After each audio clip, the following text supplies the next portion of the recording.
do something you're very passionate about. And don't try to chase what is kind of the hot passion of the day. People say you have to have a lot of passion for what you're doing, and it's totally true. And the reason is because it's so hard that if you don't, any rational person would give up. It's really hard, and you have to do it over a sustained period of time. So if you don't love it, if you're not having fun doing it, you don't really love it, you're going to give up. So just go and do it, try, learn from it. You'll fail at some things. That's a learning experience that you need so that you can take that on to the next experience. And don't let people who you may respect and who you believe know what they're talking about, don't let them tell you it can't be done. Because often they will tell you it can't be done, and it's just because they don't have the courage to try it. I think people that look for great ideas to make money, aren't nearly as successful as those who say, okay, what do I really love to do? What am I excited about? What do I know something about? What's kind of interesting and compelling? It's very rewarding when you work on something you think is going to make a big difference. And yeah, it's a little bit harder, but I think the passion that one might bring with it brings so much more energy to that you're more likely to succeed. You have to have an emotional investment in what you're doing. If you don't love what you're doing, failure is pretty much guaranteed. Success is not guaranteed by any means, but failure is much more likely if you don't love what you're doing. If you know exactly what you want to be, you need to spend as much time with people that are actually that already. One of the things that I do is I question a lot of things. And you can do that in a good way and a bad way, but hopefully if you try to get people to motivate why they're doing something and their way of thinking, the worst thing you can end up with is a situation where you get told, well, this is the way it's always been. Mm-hmm. That's the worst ever. That's a non-answer. Instead, ask yourself, given everything we have today, is there a way we can make this better? And so when we're coming up with ideas, we always ask ourselves, what kind of new market is this creating? And then also, what part of my day and what problem is it solving?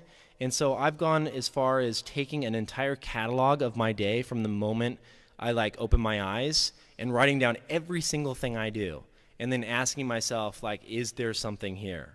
If you're not coming up with 10 ideas a day, that's why I have this thing. If I'm not filling up this page every single day, then my idea muscle will atrophy. And I started this in 2001, and I still do it every single day. You have to come up with ideas every single day, or the idea muscle atrophies. The good news is, after about 6 months of doing that, you're like a machine. People get surprised at how many ideas you could just have anywhere. But understand that naturally nobody is interested in your idea. The world could care less, and you have to persuade them, and you have to show that you're the one person out there that can do it. When it comes to changing the world, what I learned from Steve Jobs is, if you believe in a Macintosh, if you believe in iPhone, iPod, iPad, if you believe enough, then you will see it.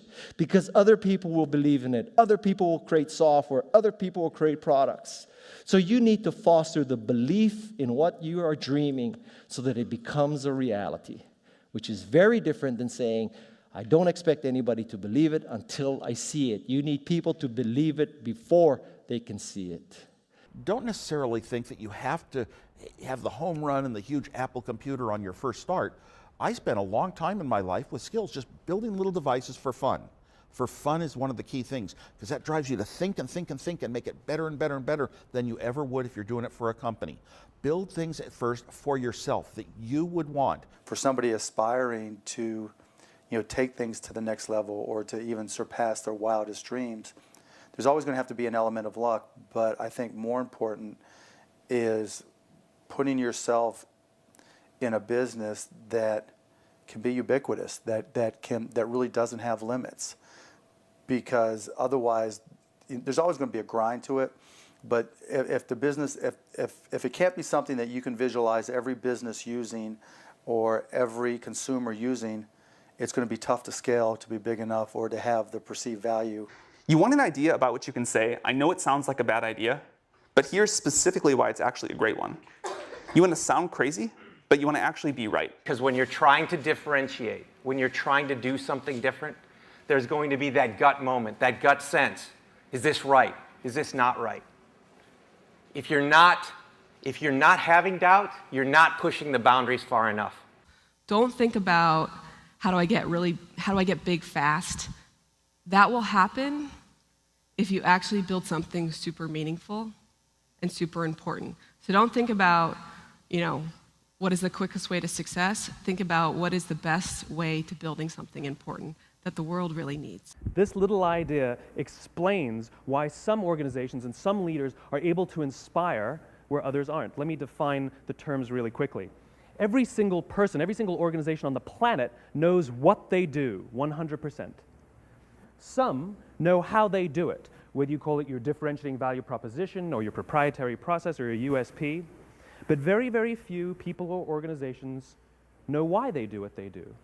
And by why, I don't mean to make a profit. That's a result. It's always a result. By why, I mean what's your purpose? What's your cause? What's your belief? Why does your organization exist? So when we see a kid with a lemonade stand, it's different than when we see a vending machine selling lemonade, even if it's exactly the same product, because the story around it is what people are paying for. So when I meet small business people, all I ask them is not what's their balance sheet, but what's their story. Why should I pick you? Why do I care about what you're doing? And if you start giving me all this inside baseball statistics about why you're 2% better than some other competitor, I'm already glazed over, because that's not part of the way I see the world. That I have to want this to exist in the world. I have to not, so it's a similar rule, just say, if this was successful and I had nothing and I was not involved and I got no money off it or would I want it to do well? And that's a great check, I think, to know if you really feel good about the idea and can be passionate about it. One of the things I advise entrepreneurs to do is when you have an idea, a classic entrepreneurial impulse is to hold the idea close to you and not go tell people because, oh, the idea is so special. Right. That's almost always a mistake. Go talk to Why is that a mistake? Yeah. It's a mistake because your actual real competitive advantage is not that you have this idea that you have locked away in your closet, which may or may not be accurate and you have no idea which it is. Your actual competitive advantage is if you're assembling the intelligence around, does this idea work? What is the right teams? What is the right learnings? And we're essentially in motion. The hardest thing to do is start. You have all these ideas and everyone has an idea, but it's really about executing the idea and building the idea and attracting other people to help you work on the idea. That is the biggest challenge. But the way to begin is to get the idea out of your head, draw it out, talk about it, program it if you're a programmer, or make it if you're building something. Like, you don't have to be the best, but you have to be dangerous, right? You have to learn just enough to be dangerous to build an idea, concept it, and show it to the world. And then it turns out there are lots of other people, including all 170 employees that work at Instagram, who are much better at doing all that stuff than I am. But you need to find people who can, be drawn to the idea that you build, and then they end up taking it and making it even better. One way to conceptualize what makes a good product is, good engineering is part of it, good design is part of it, but really it's, one way I think about it is maximizing the probability that someone shows up at the front door of, your store or your website or whatever it is and ends up with a solved problem. And oftentimes the best methodology is to start with the perfect experience with just one person, get that right, and then figure out how to scale something great instead of scaling something not so great and then trying to improve it. That's really hard to do. And so I think when you are starting a new business, you don't want to go after giant markets. You want to go after small markets, and you want to take over those markets quickly. Constantly seek criticism. Yeah. A well thought out critique of whatever you're doing is as valuable as gold. And you should seek that from everyone you can, but particularly your friends. If you're not utilizing an online community, then you're at a disadvantage to those who are. You can be asking online communities what they think about your ideas, or if they have any advice with what you're working on. Not only will you hear from people who are passionate about the subject, but you'll be hearing from people all around the world, each with their own experiences and stories that can help you. And there are a lot of people from whom we can learn a lot. And I think, like, you know, the one piece of advice is, like, don't underestimate anyone you come across ever. Right. Like, whether they're, a blue collar worker waiting for the bus, or they're, helping you they're the server or bartender at the restaurant, or they're a lower ranking employee. I mean, the smartest leaders I've ever seen have always gone around the room and asked for everybody's opinion. Most startups that fail do it ultimately because they did not make something that people wanted. They made something that, that they thought people would want, but they were either in denial about it, whether it was actually any good, or somebody else came along and made something that people wanted even more. The best piece of advice that we've figured out as we've been doing Foursquare is not to let other people distract what you're doing. There's always haters that say, your idea is stupid, this idea is never going to work, don't even bother doing that because someone else is going to do it before you do. And if we listen to all that feedback that we were getting, all that negative feedback, we would never have built things, we would never have prototyped things. And that's how we really got to where we are. Like, we saw things that we wanted to build, and we just went out and built them. And it turns out when you build stuff that you like to use, there's a good chance that there's thousands of other people that want to use it too.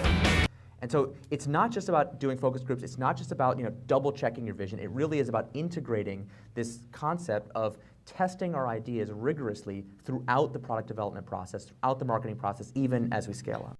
But what you really need to do is think about what is the smallest possible test that I can run for this idea, for this concept, for this theory, get it out there, and get customers using it. Because your customers are going to be the ones to tell you if it's really working or not. Like there's almost this expectation that you have to have in your mind this sort of, I'm going to change the world, sort of make a dent in the universe kind of ambition, right? But it's actually okay early on to just kind of solve small problems in layers until you actually get to a point where you have the capacity to do that. What this all comes down to is doing something exceptional for your users, whether it's in community, whether it's in connection, or whether it's in design. This is our big advantage as a startup, is that we can actually get away with doing this. We can make this the core part of why we're doing business. I think you should be spending your money on teaching and sharing, and so that might mean hiring a writer or two, perhaps, instead of a marketing person. And start writing and start getting people to listen to what you're saying. You can't talk about yourself all the time because no one's going to come back for that, but you have to talk about things that are relevant to your industry or ideas that you have and start to build that audience up. I do think that one thing that's important is, especially if you're a founder or a technical founder, is to realize that you can't do everything, and even if you can, you shouldn't. You should find a great partner no matter what it is that you're doing, and you should look for someone who is very high intelligence, very high energy, and very high integrity. And you need all three of those. You can't compromise on any one of them. Otherwise, you'll end up with either someone who's not smart, which does you no good, or someone who's not hardworking, which also does you no good, or the worst case is you end up with a smart, hardworking crook who ends up working against your interests. And integrity is something that takes a lot of time spent with someone to figure out. The most important thing when you're working with people early is that you guys line up on what your goals are. That sounds really basic, but you can totally, it can be fine. You can want to build a small business that makes money and you don't have to go to an office every day. Or you can want to build a huge company. You can want to build Google. But I think you have to be really, really aligned on that. When a lot of corporations have, they might call them core values or guiding principles or so on, but the problem is usually they're very lofty sounding. They kind of read like a press release the marketing department put out. They sound just like their competitors, and maybe you learn about it on day one of your job, but then it becomes this meaningless plaque on the lobby wall. Well, we wanted to come up with committable core values, and by committable, meaning we're willing to hire or fire people based on those values, completely independent of their actual job performance. The definition of values is they're the behaviors or principles that you religiously adhere to within your company. When I say religious, I mean that no amount of data will sway you from those principles, and the degree to which that you have the courage to maintain your conviction around those ideas is the degree to which you're going to be successful over the long term. A company is simply a group of people, and as a leader of people, you have to be a great listener, you have to be a great motivator, You have to be very good at praising and looking for the best in people.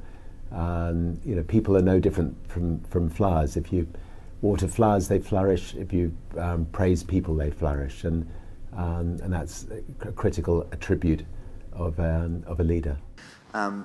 So I kind of like half jokingly with a lot of people say that, my job is basically like to be the assistant for the rest of the company. Like my job is to make sure that like you have what you need, that it's and basically you have everything you need to kick ass. Like that's my job. If you don't have that, then let me know because I'm not doing my job.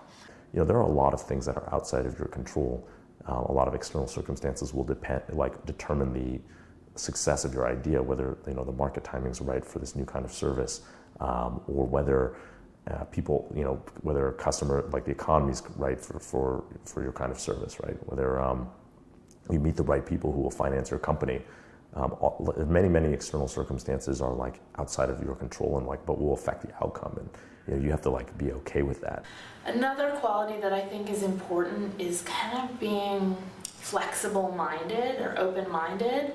I'm not saying you shouldn't have a vision for your idea or your product, but you need to be open to changes. So many things go wrong when you're starting a company, and often I think people ask, what mistakes should you avoid making? And my answer to that question is don't even bother trying to avoid mistakes because you're going to make tons of mistakes, right? And the important thing is actually learning quickly from whatever mistakes you make and not giving up, right? And I mean, there are things every single year of Facebook's existence that could have killed us or made it so that it just seemed like moving forward and making a lot of progress just seemed intractable, but you just kind of bounce back and you learn, and nothing is impossible. You just have to kind of keep running through the walls. The two things we really zero in on people are, two things. They sound simple, they end up being very difficult. Courage and genius. Courage is the one we talk about a lot because it's the one that people can learn. Courage, which is to say not giving up in the face of adversity, just being absolutely determined to succeed, is something that you can like force yourself to do. It can be very painful. You can force yourself to do it. The genius part is a little bit hard to force yourself to do. Courage without genius might not get you where you need to go, but genius without courage almost certainly won't. And I think the reality is just, not quite so glamorous. There's there's an ugly side to being an entrepreneur. And also just more importantly, what you're actually spending your time on is just a lot of hard work. Sam mentioned this, but you're basically just sitting at your desk, heads down, focused, answering customer support emails, doing sales, figuring out hard engineering problems. So it's really important that you kind of go in with eyes wide open. Optimism has a place, but I think even more so for the first-time entrepreneur, you need to be pragmatically pessimistic. What I mean by that is you need to define all of the worst-case scenarios in terms of financial loss, time loss, etc. Look at what you will learn if that happens and accept and come to terms with that before you ever start. If you don't do that and you go straight into battling the world, trying to conquer the world with rose-colored glasses on, the first time you hit a major hiccup, you're going to become really demoralized and you will quit. If you don't love it, you won't make it through the long period of pain that is inevitable. So make sure that you take care of yourself during the process. Make sure that you take care of your mental health, your physical health while you're doing it, because it's a long road.